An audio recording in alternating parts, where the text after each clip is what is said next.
In June 2019, we headed to Lampasas, Texas, about 70 miles away from our hometown of Austin. A friend of our podcast reached out about a potential haunting at his ranch. The land itself has been settled by families for at least 125 years, so it's safe to say that there's history.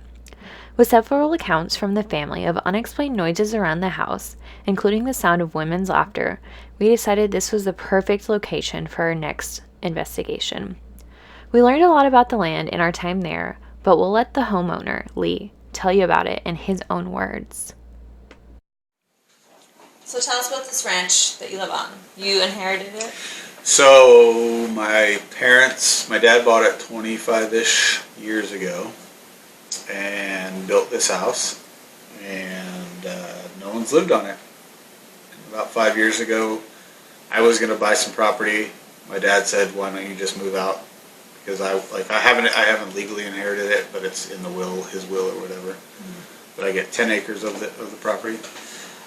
So I just moved out and built a house. And we're in Lampasas. We're in Lampasas County. No way. Right.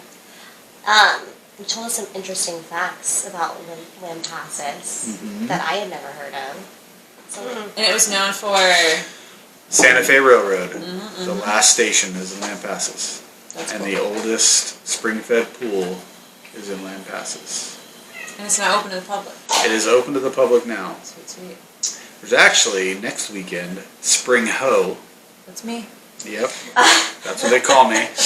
But it's the springs because there's so many springs here. Yeah. Not because of the season. Gotcha. But it's like a big carnival festival thing next weekend. Because there's Sulphur Springs, which, as you can imagine, smell like sulfur. That goes through downtown. yeah. And then Hancock Springs, some other springs with an H that I forget the name of, but they're all pools, except for Sulphur Springs. Do you know what the population is of here in Lampasas?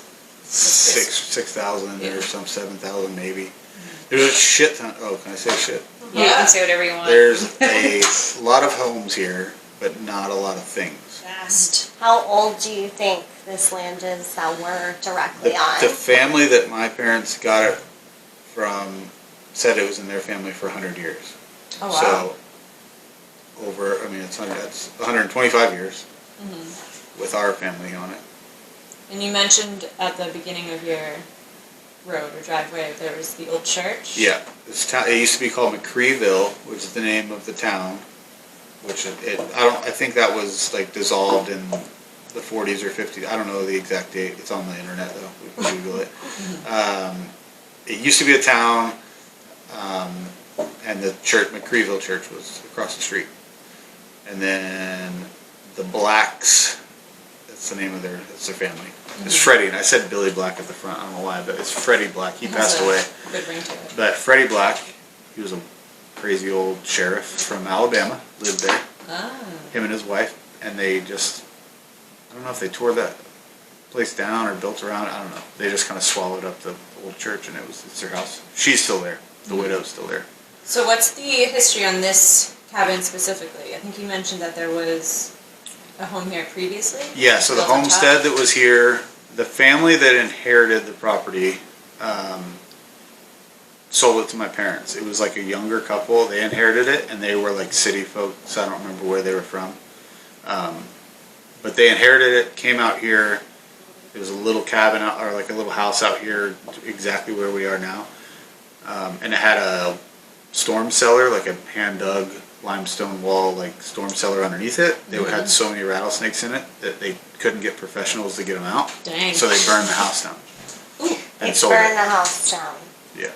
because of the rattlesnake problem. Because they couldn't get rid of them, so they just burned it all to kill them all, and then they backfilled it with some dirt and sold the property. Shit, that's like bed bugs. Yeah. I mean, yeah. It was just a huge den that was like I don't know how long no one had lived here. Yeah. It could have been 20 years that it was just like this old cabin Right. that was infested. 1900. We never saw the actual cabin. Now, behind this house, there's like a ditch kind of that was like their burn pile, and that's where my parents have found all sorts of like old glass Clorox bottles that say Clorox on them, but they're like solid glass. Yeah, all the time I find crazy glass stuff.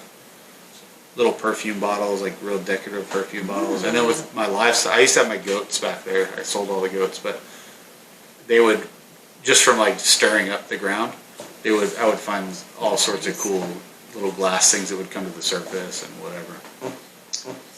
So you mentioned limestone. Is this property on limestone? Yeah, I mean, you can't go more than 6 to 8 inches without hitting limestone in almost any direction. Out in the fields that were agriculture fields, they've already been like plowed enough to where it's not as bad, but like right here, you couldn't go 6 inches without hitting a big limestone rock. Interesting. So, you think this place is haunted? It definitely was for a long time. Okay. We haven't had any experiences or whatever, but no one's in this house really, so it's hard to say. What was the first? Why did you guys first think it was haunted? Did you think it was, or someone else? So in your the family? first time that anybody heard anything, we bought the property, or my dad bought the property, and we were in this little like RV camper thing out over there, and this was just like a slab it was being built, like the shell of the house was being built. But it was deer season, so it was me, my mom, my mom, my grandmother, and my dad sleeping in this tiny little trailer, kind of where we parked over there. And in the middle of the night, we all heard like these ladies laughing, just like not in a weird way, like I mean in a weird way, obviously, but not in like a menacing way, like a playing cards type of way, just like having a good time. And we all woke up, like the whole camper woke up, all walked out, and that was. That's bizarre. I was 15, 16 years old, kind of like, it was like the middle of the night. Over the years I kind of forgot about it, like blew it off. And then I was telling you earlier, that one Christmas out here, I slept in the bedroom, which was in the same area that we all heard the laughing, but that house wasn't built yet. It was like that same general area. And I woke up to a lady laughing, like an old lady laughing. Thought it was my grandmother, came out, she was sleeping. Obviously freaked me out. And then the next morning, like all my sisters were like, thought I was like trying to be a tough 20-year-old kid sleeping in the haunted room. And I was like, fucking what are y'all talking about? And they were like, yeah, that's why that room, no one goes in it, the door's always shut. Like no one, even my mom didn't like going in the room, no one liked going in the room. Where did they sleep? In the other rooms, or they would like make pallets. They were like literally on this tile, like rather than sleeping in the room. Yeah, They felt and so I was like looking around, and there's like we don't have Christmas out here anymore. But back then we did. It was like nieces, nephews, grandparents sleeping on pallets and on no tile, one would just sleep in that room. and then it was two little twin beds in there, and I was like, why is no one in here? So I went and slept. Now I know why. So then, fast forward 8 years or so, I got engaged.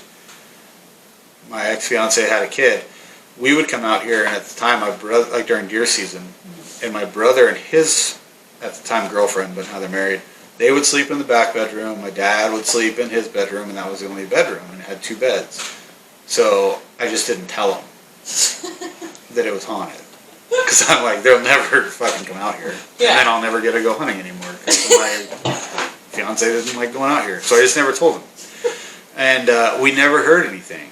Well, then when that all happened, like the next spring in the front, we'll show you tomorrow, there's this huge tree, and it's hard to explain without seeing it. It's an enormous tree. But that next spring, all these peach trees started growing underneath that. And then ever since that, we haven't really had we haven't heard laughing, haven't heard anything. Fast forward even farther, when I moved out here, I went into town for the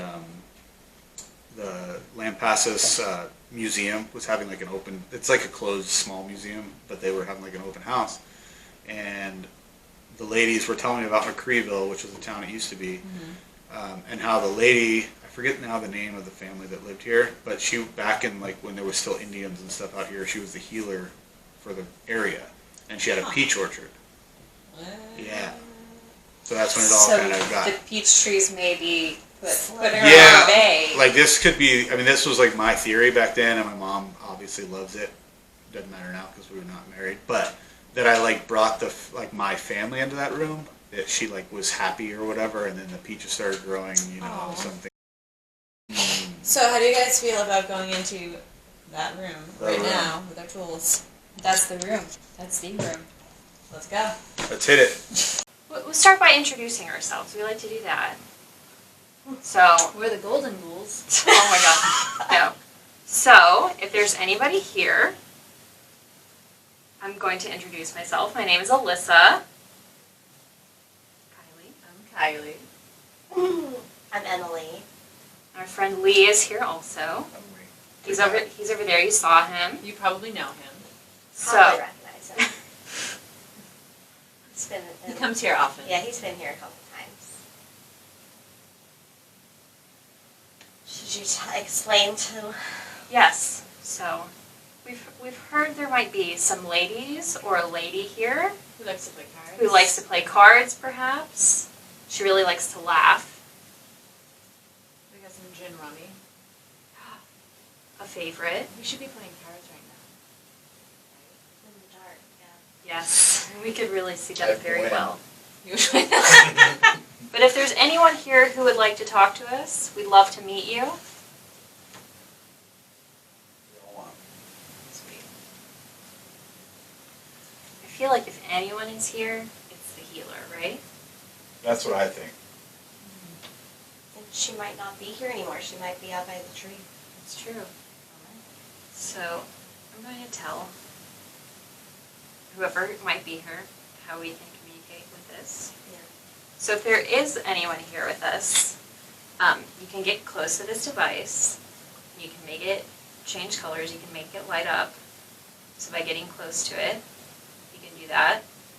But we're going to ask some yes and no questions. See if we get any hits. Did you live here? Or did you live in the home that was previously here?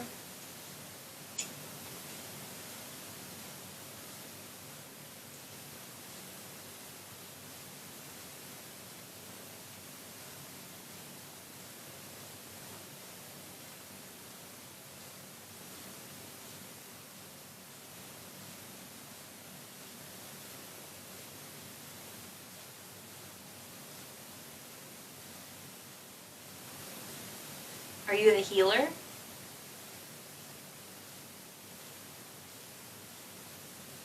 Or did you know the healer?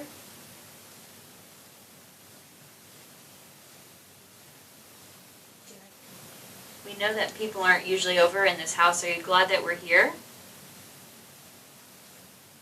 Or are you not glad? Are you sad? Do you want us to leave? We stayed in the first bedroom for close to an hour, asking questions, seeing if we'd get any hits on our K2 meter. But with not much action, we decided it was best to move on to the second bedroom in the house. Whew. So in the heat of everyone talking, I got it. Oh, the weird headache thing?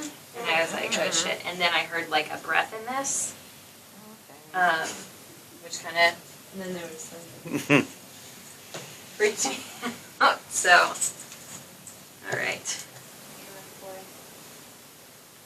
And what? If anyone is in here, can you cross the rods?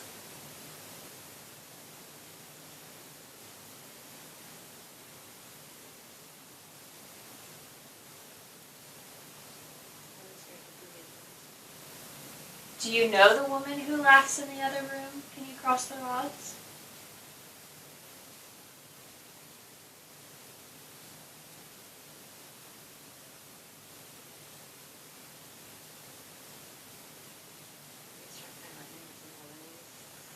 That's all I feel. Maybe she just has to get to know us. I you feel know? like you might I be think right she's about by the the peach trees. trees. Yeah, I think we should go down to the trees. It's on topic, it's on ground. If you can at least confirm for us that you're here, maybe they want to be left alone. Can we be left alone? We will leave you alone. If you Just tell us. want to be left alone, will you cross these rods? What was that? In the end of that clip, you hear Kylie ask, "What was that?" That was the sound of our camera turning off on its own with a fully charged battery. With that, we took it as a hint to move on. Alright. If there's anybody in this room with us, could you cross these rods for us?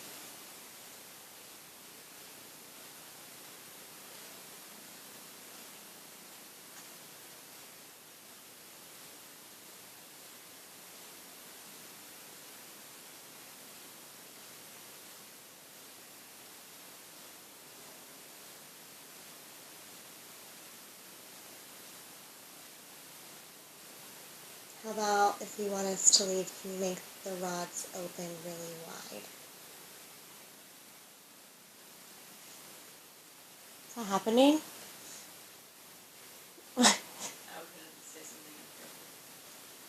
Alright, Spread to 'em. confirm. I was gonna say like. Can you open them up wide again?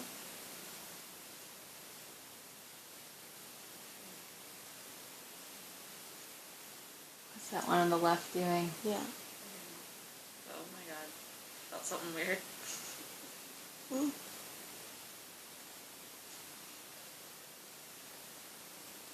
Make them really wide. Since we weren't getting any more hits using any of our tools, we decided to call it a night. We went over to the second house on the property for a bit, but left our recorders on. Only a few minutes after we shut the door of the cabin, we picked up numerous unexplained sounds.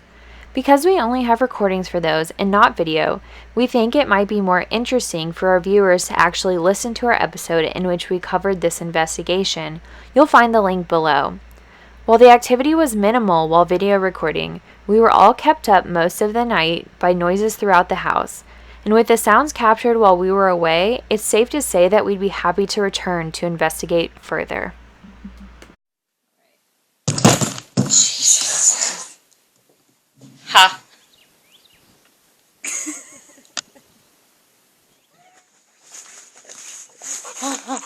Hi, baby. Hi, baby.